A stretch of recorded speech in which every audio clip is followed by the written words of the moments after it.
Hello everyone, कैसे हैं आप सब लोग। आई होप कि सब लोग अच्छे होंगे, एंजॉय कर रहे होंगे। चलिए, आई होप कि आप लोग ने chapter 2 reproduction in flowering plant को अच्छे से पढ़ा होगा, नोट्स बनाया होगा और उसके क्वेश्चंस भी किए होंगे। तो चलिए, हम लोग आज से नया चैप्टर शुरू करने जा रहे हैं, ह्यूमन रिप्रोडक्शन।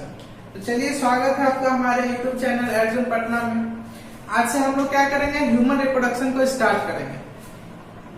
ह्यूमन रिप्रोडक्शन जो चैप्टर है, आई होप मैं ऐसा सोचता हूँ कि ये चैप्टर सिर्फ बायोलॉजी के लिए नहीं बना हुआ है।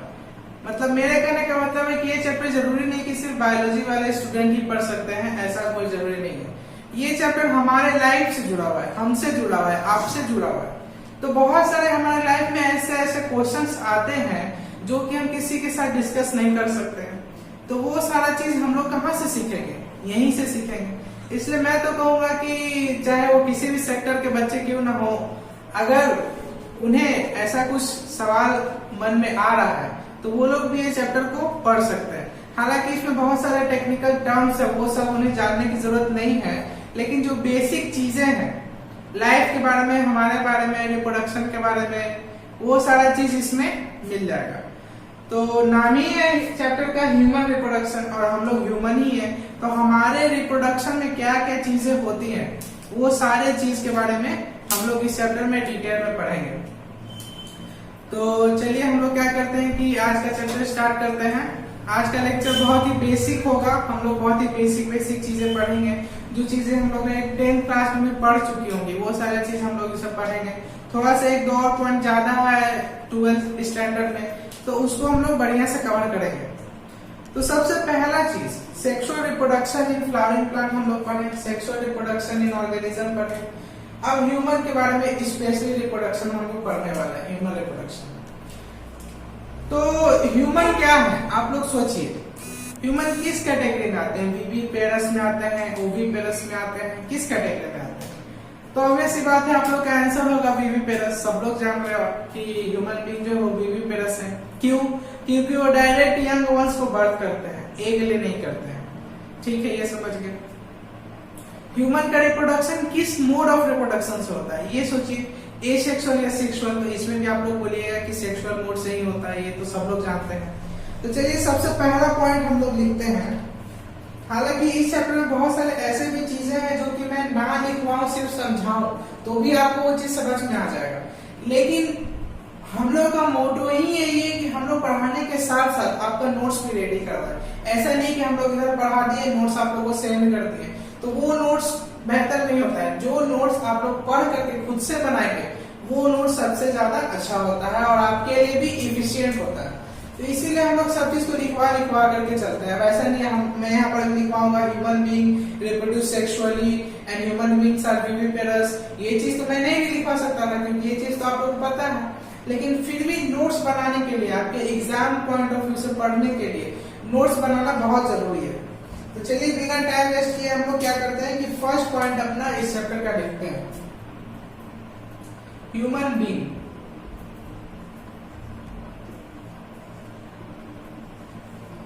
किस मोड ऑफ रिप्रोडक्शन से रिप्रोड्यूस करते हैं? सेक्सुअल मोड, यानी कि सेक्सुअल रिप्रोडक्शन करता है। ठीक है, ये समझ गए। ह्यूमन बीइंग क्या है? विविपेरस है, ये भी लिख लीजिए। चलिए, नेक्स्ट पॉइंट देखिए क्या है।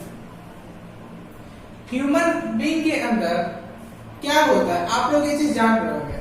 ह्यूमन बीइंग के अंदर फर्टिलाइजेशन होता है, लेकिन वो ह्यूमन बॉडी के अंदर होता है, और जो बेबी का डेवलपमेंट होता है वो भी ह्यूमन बॉडी के अंदर ही होता है। तो इस चीज को भी लिख लीजिएगा पॉइंट लगा के। दे हैव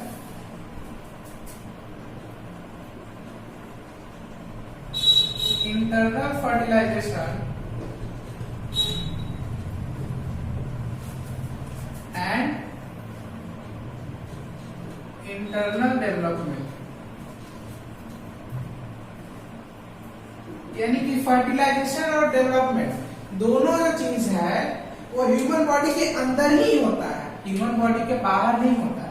जैसे आप लोग बहुत सारा, जैसे एनिमल का एग्जांपल हम लोग ले फ्रॉग का, तो फ्रॉग के बारे में आप लोग जानते होंगे कि फ्रॉग क्या करती है कि मेल और फीमेल दोनों अपना गैमेट्स फ्यूज करती है वाटर के अंदर, और जो फर्टिलाइजेशन होता है वो वाटर में ही होता है।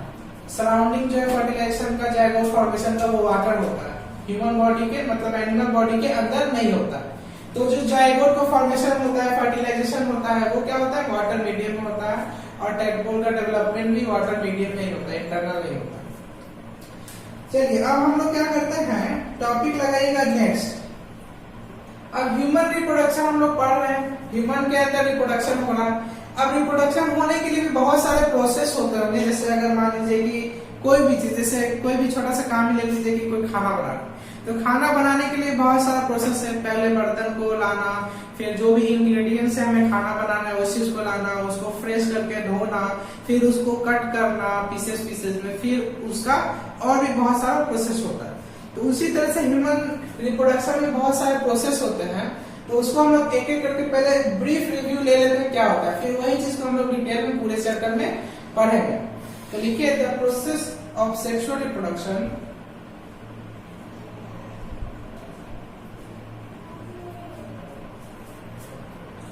या फिर लिखिए the event of sexual reproduction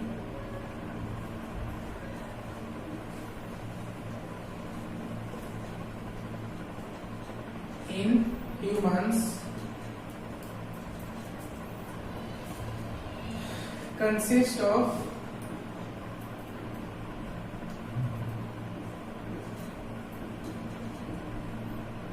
following process। मतलब कि बहुत सारे प्रोसेस होते हैं सेक्सुअल रिप्रोडक्शन के अंदर ह्यूमन में। कौन कौन से प्रोसेस होता है लिखिएगा, हम लोग स्टेप बाय स्टेप करते चलेंगे। सबसे पहला प्रोसेस नंबर 1, सबसे फर्स्ट प्रोसेस क्या हुआ सेक्सुअल रिप्रोडक्शन में।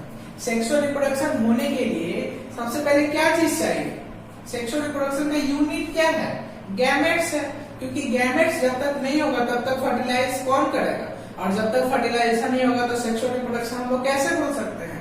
इसलिए सबसे पहला जो प्रोसेस है वो है गैमेटोजेनेसिस।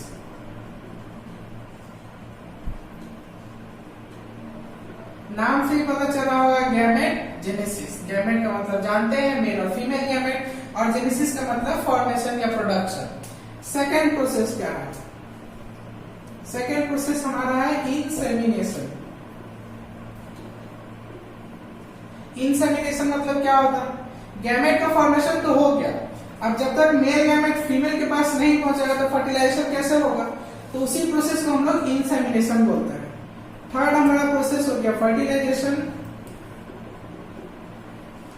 फर्टिलाइजेशन मतलब fusion of male and female gamete.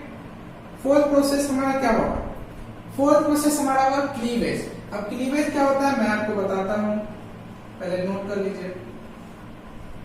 Cleavage का मतलब होता है बेसिकली, हम लोग क्लीवेज एक इंग्लिश वर्ड है, इसका मीनिंग हम लोग देखना चाहें तो क्लीवेज का मीनिंग होता है ब्रेक डाउन, टूटना, किसी चीज को टूटना। अब टूटने से क्या है, क्लीवेज के ऊपर वाला जो प्रोसेस है वो है फर्टिलाइजेशन। फर्टिलाइजेशन में क्या होता है, मेल और फीमेल गैमेट प्रोड्यूस होता है, वो क्या करता है फर्टिलाइज करता है, फ्यूज करता है, और फ्यूज करके जायगोट को फॉर्मेशन करता है। क्लीवेज प्रोसेस में क्या होता है कि वही जायगोट टूट करके ब्रेक डाउन हो करके बहुत सारा छोटा छोटा स्ट्रक्चर बनाता है, जैसे मॉडुला, ब्लास्टुला, ब्लास्टोसिस्ट, फिर वो सब आगे डेवलप करके एम्ब्रायो का फॉर्मेशन करते हैं। तो क्लीवेज में वही होता है कि माइटोसिस डिवीजन के थ्रू, माइटोसिस डिवीजन के थ्रू या मियोसिस डिवीजन के थ्रू, दोनों में से कुछ भी हो सकता है, दोनों प्रोसेस होगा, मैं आपको आगे बताऊंगा। तो जनरली क्लीवेज का मतलब आप लोग समझ लीजिए कि जो जायगोट है वो मियोसिस के थ्रू डिवाइड करके बहुत सारा छोटा छोटा स्ट्रक्चर्स बनाता है, जैसे मॉडुला, ब्लास्टोसिस्ट, ये सब क्या होता है मैं आपको भी बताऊंगा, टेंशन नहीं। फिफ्थ प्रोसेस देखिए, फिफ्थ प्रोसेस हमारा क्या है, इम्प्लांटेशन। अब इम्प्लांटेशन आप लोग के लिए नया वर्ड नहीं होगा, ऐसा नहीं है, 10th क्लास में आप लोग ने इम्प्लांटेशन पढ़ा होगा कि जब ब्लास्टोसिस्ट का फॉर्मेशन हो जाता है फिर वो क्या होता है कि यूटेराइन वॉल में, यानी फीमेल के यूटेरस के वॉल में जाकर के चिपक जाता है, फिर वहीं पे उसका फॉर्मेशन होता है, एम्ब्रायो का डेवलपमेंट होता है। तो उसी को हम लोग बोलते हैं इम्प्लांटेशन।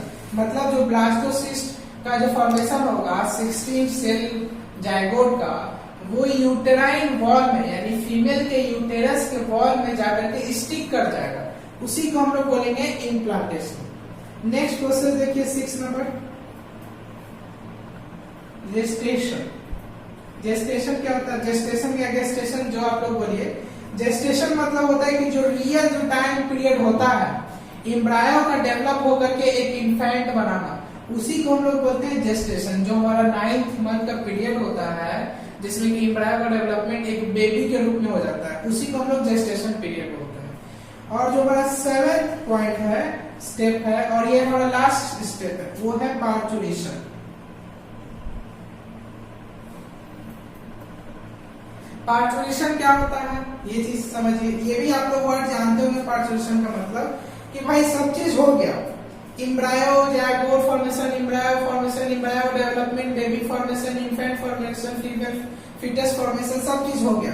उसके बाद डिलीवरी होना भी बहुत जरूरी है, डिलीवरी तो होना बहुत जरूरी है, क्योंकि अब मान लीजिए पूरी तरह से रेडी हो गया बच्चा, एकदम जो बेबी है वो पूरी तरह से मैच्योर होकर तैयार हो गया है अपने मदर बॉडी से बाहर आने के लिए। तो जो प्रोसेस होता है जिसके थ्रू मदर बॉडी से बाहर निकाला जाता है फीटस को, उसी को हम लोग बोलते हैं पार्चुरेशन। तो आप लोग समझ गए कि पार्चुरेशन क्या होता है। तो ये सारे पॉइंट्स हैं, इनको ध्यान से नोट डाउन कर लीजिएगा। हम लोग एक एक करके सबको भी डिटेल में पढ़ेंगे, टेंशन नहीं लेगा। एक और पॉइंट है, बहुत इंपॉर्टेंट पॉइंट, नोट कर लीजिएगा नोट लगा करके, सेक्सुअल डायमॉर्फिज्म। सेक्सुअल डायमॉर्फिज्म क्या होता है ये चीज समझिए, ये आप लोग के लिए नया वर्ड है। सेक्सुअल डायमॉर्फिज्म मतलब होता है, डेफिनेशन इसका लिखिएगा, male and female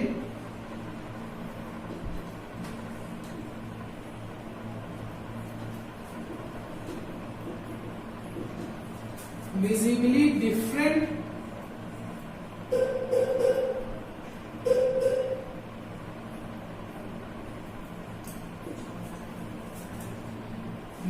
from each other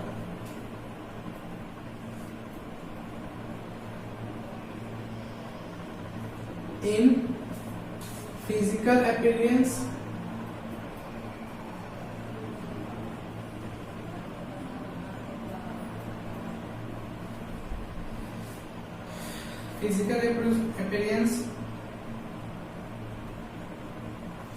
sexual reproductive organ and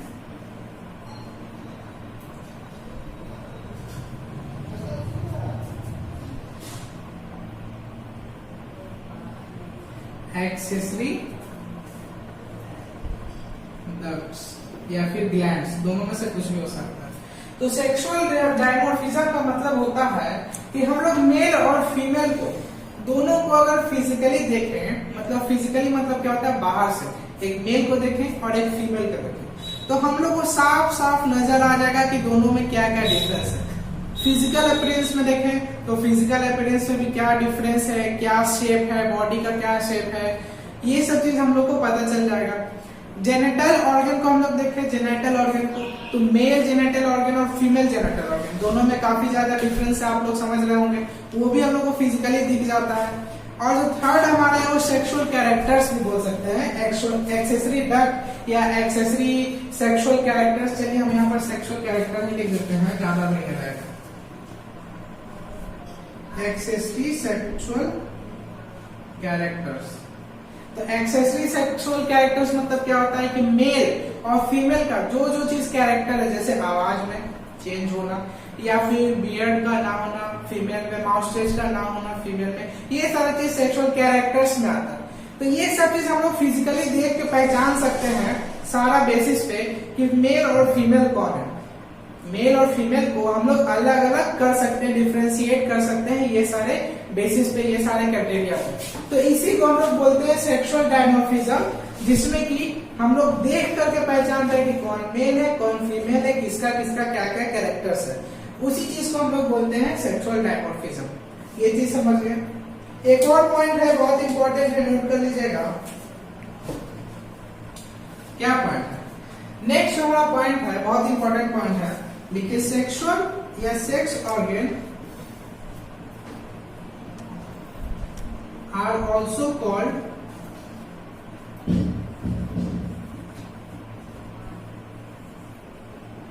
sex organ को हम लोग गोनड्स भी बोलते हैं, ये चीज ध्यान रखना है। तो जब हम लोग पढ़ेंगे टेस्टिस के बारे में, ओवरी के बारे में, तो उसको हम लोग गोनड्स भी बोलते हैं। तो आप लोग कहीं गोनड्स या टेस्टिस दोनों अलग अलग जगह पर मिल जाते हैं, ये नहीं समझिएगा कि दोनों अलग अलग चीज है, दोनों एक ही चीज है। दोनों को ओवरी और टेस्टिस दोनों को कंबाइनली हम लोग गोनड्स बोल सकते हैं। तो ये सारा चीज हो गया। अब देखिए छोटे छोटे और चीजें जो हमारे डेली लाइफ से रिलेटेड है उसको सोचिए जरा। पहला चीज ये सेक्सुअल रिप्रोडक्शन ह्यूमन में होने से क्या फायदा है? सेक्सुअल रिप्रोडक्शन होने से ह्यूमन में क्या फायदा है, सोचिए। सेक्सुअल रिप्रोडक्शन होने से ह्यूमन में ये फायदा है कि मान लीजिए कि आज हम हैं, आप हैं, बहुत सालों के बाद हम इस दुनिया में नहीं रहेंगे, ठीक है, ये चीज आप लोग समझ रहे होंगे। लेकिन तभी भी हमारा इस दुनिया में एग्जिस्टेंस होगा। कैसे होगा, सोचिए। क्योंकि जो हमारे नेक्स्ट जनरेशन आएंगे, हमारा जो बेबी होगा या जो चाइल्ड होगा, उसमें हमारा ही इंफॉर्मेशन तो वहां तक पास होगा। या फिर मान लीजिए अभी हम हैं, हमारे फादर या हमारे फादर के फादर, मान लीजिए कि हमारे ग्रैंडफादर आज से कुछ साल के बाद हैं या नहीं रहेंगे, लेकिन उनका तब पर भी इस अर्थ में एग्जिस्टेंस है। कैसे है?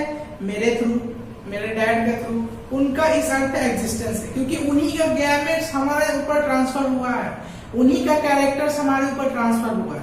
इसीलिए ह्यूमन रिप्रोडक्शन में सेक्सुअल रिप्रोडक्शन होने के कारण ह्यूमंस का इस पृथ्वी पर हमेशा एग्जिस्टेंस होता है, कभी एग्जिस्टेंस खत्म नहीं होता। या कोई भी एनिमल का इस पृथ्वी पे एग्जिस्टेंस होता है सिर्फ सेक्सुअल रिप्रोडक्शन के कारण। और एक पॉइंट सोचिए, मैरिज के बारे में आप लोग जान रहे होंगे, मैरिज शादी होना, ठीक है। तो गवर्नमेंट ने ऐसा क्यों लागू किया, ऐसा क्यों लॉ बनाया कि शादी जो है वो 18 के बाद ही हो सकता है? क्योंकि आप लोग जान रहे होंगे कि प्यूबर्टी, जहां से हम लोग का क्या होता है, मेल और फीमेल का रिप्रोडक्टिव ऑर्गन मैच्योर होना शुरू हो जाता है। तो प्यूबर्टी के बाद भी तो हो सकता है मैरिज। प्यूबर्टी का आप लोग जानते होंगे, मेल में 11, फीमेल में भी वैसे ही 11 या 12 एज के आसपास प्यूबर्टी शुरू हो जाता है। तो उस समय भी तो शादी हो जाना चाहिए था, क्योंकि मेल और फीमेल रिप्रोडक्टिव ऑर्गन तैयार हो चुके हैं सेक्सुअली रिप्रोड्यूस करने के लिए। तो फिर भी क्यों 18 ईयर क्यों रखा गया? इसलिए रखा गया क्योंकि मान लीजिए कि मेल का जो स्पर्म है वो ठीक है 11 या 12 के बाद मैच्योर होना शुरू कर जाता है, लेकिन फीमेल का जो उसको हम लोग क्या बोल सकते हैं, जो प्लेस है जहां पर कि फिटस का फॉर्मेशन होना है, डेवलपमेंट होना है, जिसको कि हम लोग यूटेरस भी बोलते हैं, उसको डेवलप करने में, मैच्योर करने में 7 to 8 ईयर्स लग जाता है। इसीलिए 11 के बाद भी 7 to 8 ईयर्स गवर्नमेंट ने दिया है, ताकि फीमेल फुल्ली तरह से अपने यूटेरस को मैच्योर कर ले और एकदम रेडी हो जाए बेबी को कैरी करने के लिए। इसीलिए इतना टाइम दिया गया है प्यूबर्टी के बाद भी, ताकि फीमेल पूरी तरह से मैच्योर कर जाए, यूटेरस मैच्योर कर जाए, और जो बेबी का फॉर्मेशन हो उसमें कोई भी दिक्कत ना हो, बिल्कुल भी आसानी से, मतलब कोई भी डिसएडवांटेज या डिसबैलेंसिंग ना हो, सब चीज आसानी से इजीली हो जाए। इसीलिए इतना 18 ईयर फिक्स किया गया। तो आप लोग ये दो क्वेश्चंस का समझ गए होंगे। अब ये क्वेश्चन भी आपके दिमाग में आता होगा, मैं जो बायो वाले बच्चे नहीं है उनके भी दिमाग में आता होगा कि भाई मैरिज 18 के बाद ही क्यों होता है, क्वेश्चन आना चाहिए। Very good. तो इसीलिए ये सब चीज का आंसर हम लोग इस चैप्टर में, चैप्टर का थ्योरी तो पढ़ेंगे, साथ में ये सारा चीज भी हम लोग डिस्कस करते जाएंगे। चलिए अब हम लोग क्या करते हैं, सेकेंडरी सेक्सुअल कैरेक्टर क्या होता है आप लोग समझ रहे हैं, आप लोग 10th क्लास में पढ़ा है, तो हम लोग अभी उसी टॉपिक को कवर करेंगे और लिखेंगे कि सेकेंडरी सेक्सुअल कैरेक्टर कौन कौन सा होता है, मेल में अलग, फीमेल में अलग। हालांकि ये चीज का आपको जरूरत है नहीं 12th में, लेकिन फिर भी आगे की चीज को समझने के लिए ये चीज समझना बहुत जरूरी है। हम लोग सेक्सुअल रिप्रोडक्शन में सेकेंडरी सेक्सुअल कैरेक्टर्स देखते हैं। तो सेकेंडरी सेक्सुअल कैरेक्टर मतलब क्या होता है, सेकेंडरी से आप लोग समझ रहे होंगे प्राइमरी और सेकेंडरी। तो प्राइमरी सेक्सुअल कैरेक्टर्स मतलब होता है जो सेक्सुअल कैरेक्टर्स मेन होना चाहिए, यानी कि गैमेट्स का फॉर्मेशन हो जाना चाहिए, वो हो गया primary sexual character. Secondary sexual character में क्या होता है कि जो हार्मोन सीक्रेट होते हैं, सेक्सुअल हार्मोन जो सीक्रेट होते हैं, उसके कारण ह्यूमन बॉडी में या मेल हो या फीमेल हो, दोनों में क्या क्या चीज चेंजेस आता है हार्मोनल सीक्रेशन के कारण, उसमें क्या क्या चेंज आता है, वो सब चीज को हम लोग सेकेंडरी सेक्सुअल कैरेक्टर बोलते हैं। तो सेकेंडरी सेक्सुअल कैरेक्टर्स क्यों होता है ये चीज लिख लीजिए। by the action of sex hormones secreted by gonads.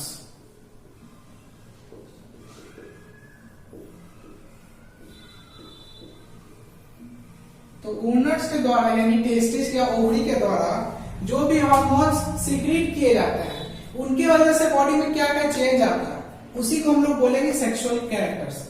तो सेकेंडरी सेक्सुअल कैरेक्टर्स मेल में कौन कौन से होते हैं ये मैंने 5 आपको लिख के रखा है, और फीमेल में कौन कौन से होते हैं ये भी मैंने 5 आपको लिख के रखा है। मैं चाहता था इसको आपके सामने भी लिख देता, लेकिन उसमें टाइम वेस्ट होता और कोई चीज नहीं होता, क्योंकि ये आपकी 12 के सिलेबस में है भी नहीं, ये 10 के सिलेबस में। तो सबसे पहला क्या है, देखिए appearance of breast, beard and moustache. Beard दाढ़ी का होना, माउस्टेच मूछ का होना। मेल में प्यूबर्टी के बाद ये सब चीज शुरू हो जाता है। दूसरा है broadening of chest and shoulder, यानी कि चेस्ट का और शोल्डर का ब्रॉड होना, बोन्स का हैवी होना, ये सब चीज शुरू हो जाता है प्यूबर्टी के बाद मेल में। थर्ड हमारा देखिए appearance of hairs on chest, arms and leg. Chest में, आर्म्स में, लेग में हेयर का ग्रोथ होना, उसको भी हम लोग सेकेंडरी सेक्सुअल कैरेक्टर ही बोलेंगे। डीपनिंग ऑफ वॉइस, वॉइस में भारी बनाना, स्ट्रॉन्ग वॉइस होना मेल का, उसको भी हम लोग बोलेंगे sexual characters, secondary sexual characters. और लास्ट है हमारा जेनेटिलिया का इनलार्जमेंट होना। जेनेटिलिया मतलब होता है कि जेनेटिक ऑर्गन, जो कि क्या है, मेल में पेनिस है, फीमेल में यूरेथ्रा है, वो सब चीज का इनलार्जमेंट होना, डेवलपमेंट होना, ग्रोथ होना, उसी को हम लोग बोलेंगे सेकेंडरी सेक्सुअल कैरेक्टर्स। तो आप लोग ऐसा समझते हो कि बियर्ड, माउस्टेच कैसे आ जाता है, क्वेश्चन आना चाहिए कि बियर्ड, माउस्टेच, आर्म्स में, लेग्स में, चेस्ट में हेयर्स का ग्रोथ होना, ये सब चीज अपने आप एक एज के बाद कैसे शुरू हो जाता है। तो अब आप लोग को आंसर मिल गया होगा, सेक्स हार्मोन सीक्रेट होने के कारण ये सब चीज का फॉर्मेशन होता है। सेकंड देखिए secondary sexual characters in female. Female में कौन कौन सा सेकेंडरी सेक्सुअल कैरेक्टर्स होता है। पहला देखिए development of delicately curved body. Female का जनरली जो बॉडी शेप होता है वो कर्व होता है, इस तरह से कर्व होता है बीच से, तो वो सब चीज सेक्सुअल कैरेक्टर्स में आता है कि कर्व बॉडी का फॉर्मेशन होना।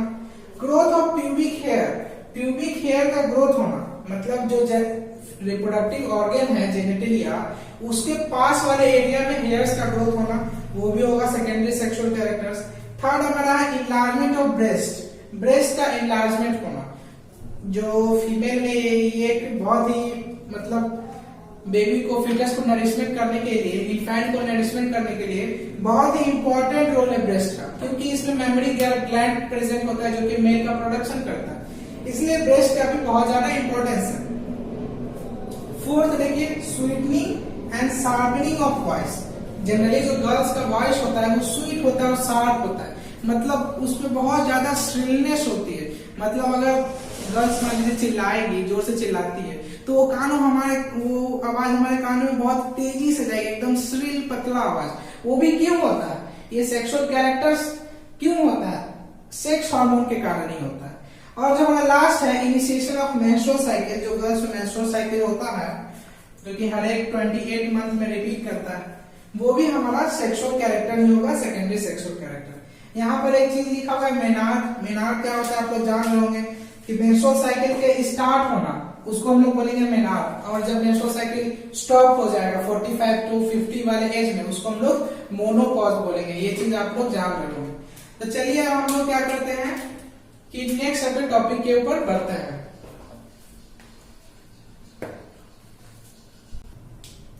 चलिए अब हम लोग नेक्स्ट टॉपिक के ऊपर बढ़ते हैं। आप लोग 2-3 नाम है जो तो सुनोगे बहुत ज्यादा। जायगोट, जायगोट क्या होता है जानते हैं, मेल और फीमेल का गैमेट फ्यूज करता है, जायगोट का फॉर्मेशन करता है जो कि डिप्लॉयड होता है। एम्ब्रायो क्या होता है ये भी आप लोग जान रहे हैं, सुने नाम है। फीटस क्या होता है वो भी आप लोग नाम सुने हैं। इन्फेंट क्या होता है वो भी आप लोग नाम सुने हैं। चाइल्ड क्या होता है वो भी आप लोग नाम सुने हैं। लेकिन क्या आप लोग को पता है कि ये सारे नाम एक ही हैं, मतलब एक ही चीज का ये 5 नाम रखा गया है। अब ये 5 नाम किस किस बेसिस पे होता है, कब कब होता है, कितना टाइम ड्यूरेशन के बाद होता है, ये चीज आप सीख लीजिए। ये तो आप लोग जान रहे हैं कि इन्फेंट बोला जाता है, चाइल्ड बोला जाता है। जैसे आप लोग कभी फ्लाइट में ट्रैवल किए होंगे तो उसमें इन्फेंट के लिए अलग से सीट होता है, तो ये चीज आप लोग सुने। तो सबसे पहले क्या होता है, सबसे फर्स्ट जो वो होता है वो जायगोट का फॉर्मेशन होता है। कैसे होता है आप लोग जान रहे हैं, जायगोट का फॉर्मेशन, ठीक है। अब जायगोट के बाद एम्ब्रायो का फॉर्मेशन होता है, ये भी आप लोग जान रहे हैं।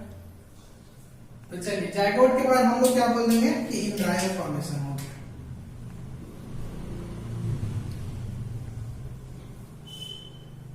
अब एम्ब्रायो के बाद क्या होगा, एम्ब्रायो के बाद फीटस होगा,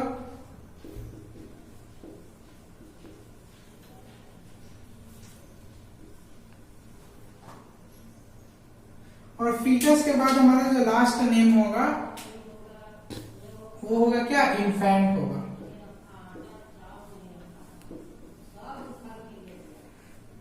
और इन्फेंट के बाद हमारा चाइल्ड होगा। तो ठीक है, आप लोग जरा बताइए हमको कि फीटस और इन्फेंट में क्या डिफरेंस है। कोई डिफरेंस आपको लगता है कि फीटस और इन्फेंट में कोई डिफरेंस है? इन्फेंट भी बच्चा को ही बोलते हैं, फीटस भी बच्चा को ही बोलते हैं। अंतर इतना है कि फीटस जब मदर बॉडी के अंदर होगा तब बोलेंगे, इन्फेंट जब डिलीवरी हो जाएगा उसके बाद इन्फेंट बोलेंगे। अब कब कब बोलते हैं, देखिए सबसे पहला जायगोट फॉर्मेशन हो गया फर्टिलाइजेशन के बाद। अब जायगोट फॉर्मेशन होने के बाद 8 वीक के बाद तक जायगोट का फॉर्मेशन हो गया, उसके 8 वीक तक हम लोग उसको जायगोट ही बोलेंगे, और 8 वीक के बाद हम लोग उसको एम्ब्रायो का नाम दे देंगे। एम्ब्रायो का नाम दे दिए। अब एम्ब्रायो के बाद फीटस का नाम कब तक देंगे, ये चीज है। अब आफ्टर 8 वीक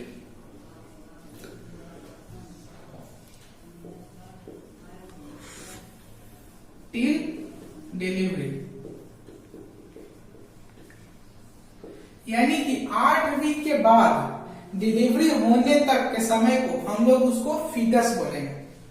जो एम्ब्रायो का डेवलपमेंट होगा उसको हम लोग फीटस बोलेंगे। यानी कि फिर से समझिए, जायगोट फॉर्मेशन हो गया, जायगोट फॉर्मेशन होने के बाद से और 8 वीक तक हम लोग उसको एम्ब्रायो बोलेंगे। 8 वीक के बाद हम लोग उसको फीटस बोलेंगे। कब तक, जब तक डिलीवरी ना हो जाए, जब तक बेबी का डिलीवरी ना हो जाए तब तक हम उसको फीटस बोलेंगे। अब बेबी का डिलीवरी हो गया उसके बाद हम लोग फीटस नहीं बोलेंगे, बेबी मदर बॉडी के बाहर आ गया। उसके बाद देखिए 4 वीक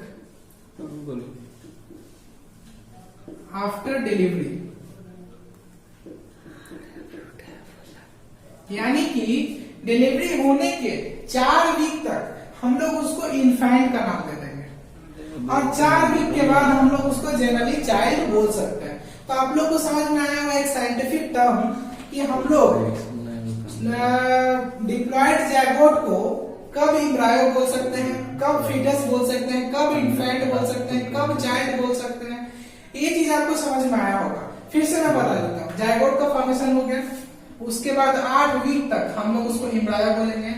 8 वीक के बाद जब तक डिलीवरी ना हो तब तक हम लोग उसको फीटस बोलेंगे, और डिलीवरी होने के 4 महीना तक, 4 वीक तक हम लोग उसको इन्फेंट बोलेंगे, और 4 वीक के बाद हम लोग उसको चाइल्ड बोल सकते हैं। चलिए अब हम लोग नेक्स्ट टॉपिक के ऊपर बढ़ते हैं। ये एक छोटी सी चीज थी, मैंने आपको बता दिया, कभी भी आपको जरूरत पड़ सकता है। मान लीजिए चलते फिरते आपसे कोई पूछ किया, एक बच्चा है जिसका अभी डिलीवरी हुआ, उसको हम लोग फीटस बोलेंगे कि इन्फेंट बोलेंगे, बताइए। तो आप लोग आसानी से बता सकते हैं अगर आपको ये चीज पता होगा। अब चलिए हम लोग रिप्रोडक्टिव ऑर्गन के ऊपर बढ़ते हैं। तो टॉपिक लगाएगा human reproductive organ.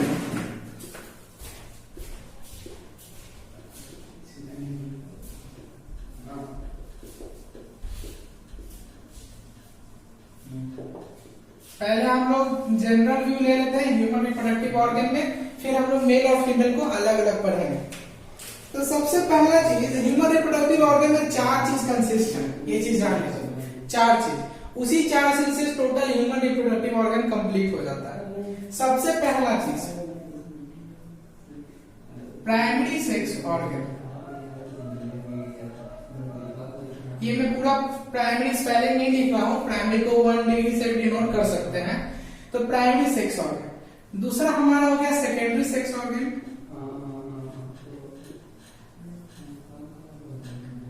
Secondary sex organ तो क्या है, ये चीज समझिए। प्राइमरी सेक्स ऑर्गन जो है वही टोटल काम करता है रिप्रोडक्शन करने के लिए, गैमेट फॉर्मेशन करना और जो भी गैमेट्स, एंजाइम्स का, हार्मोन्स का सीक्रेशन करना, वो सब चीज प्राइमरी सेक्स ऑर्गन करता है। सेकेंडरी सेक्स ऑर्गन का क्या चीज है वो देख लीजिए। Neither produce sex hormones not gametes,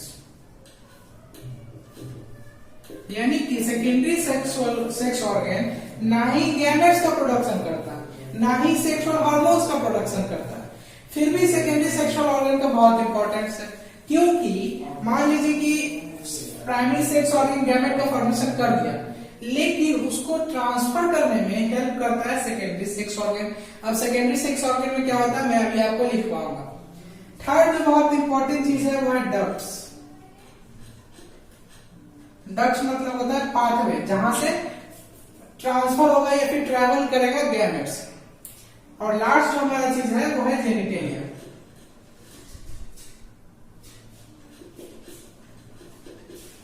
genitalia मतलब होता है एक्सटर्नल जेनिटेलिया, जो हम लोग को बाहर से दिखाई देता है। सेक्सुअल रिप्रोडक्टिव ऑर्गन जो कि मेल का क्या है पेनिस, फीमेल का क्या है यूरेथ्रा, तो वो चीज है। अब देखिए प्राइमरी सेक्स ऑर्गन और सेकेंडरी सेक्स ऑर्गन में क्या क्या चीज इन्वॉल्व है वो चीज लिख लीजिए। फिर नेक्स्ट लेक्चर में हम लोग क्या करेंगे कि specially male reproductive system, female reproductive system, इसको स्टार्ट करेंगे। तो लिखिए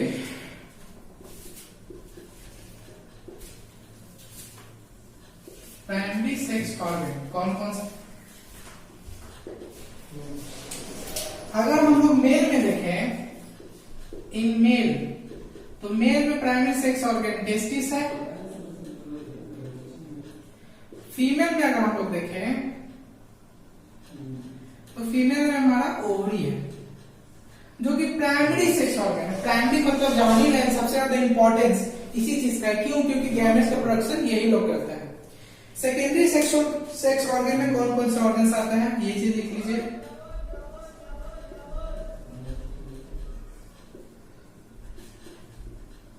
आप लोग सोच रहे हैं कि मैं इतना क्यों लिखवा, आप लोग को ये चीज पता चलेगा जब आप लोग भूल जाएगा ये सब चीज मेरा बताने के बाद, तब आपको पता चलेगा कि हाँ सर ने लिखाया था, तो आज मुझे कोई भी कंफ्यूजन नहीं है, कोई डाउट नहीं है। मेल में देखिए कौन कौन से होते हैं सेकेंडरी सेक्स ऑर्गन। तो मेल में सेकेंडरी सेक्स ऑर्गन में क्या क्या हो सकता है? एपिडिडाइमिस, ये क्या होता है मैं आपको भी बताऊंगा। वासा इफ्रेंसिया, टेंशन नहीं लीजिए मैं आपको सब बताऊंगा। वास डिफरेंस और रेड टेस्टिस, तो ये सारा चीज जो है वो मेल में सेकेंडरी सेक्स ऑर्गन। यूरेथ्रा भी हो सकता है, पेनिस भी हो सकता है, ये सारा चीज सेकेंडरी सेक्स ऑर्गन है। फीमेल में देखिए मैं फीमेल का यहां पर लिख देता हूं, नोट कर लीजिएगा फीमेल का। इन फीमेल में कौन कौन सा सेकेंडरी सेक्स ऑर्गन है? सबसे पहला फैलोपियन ट्यूब,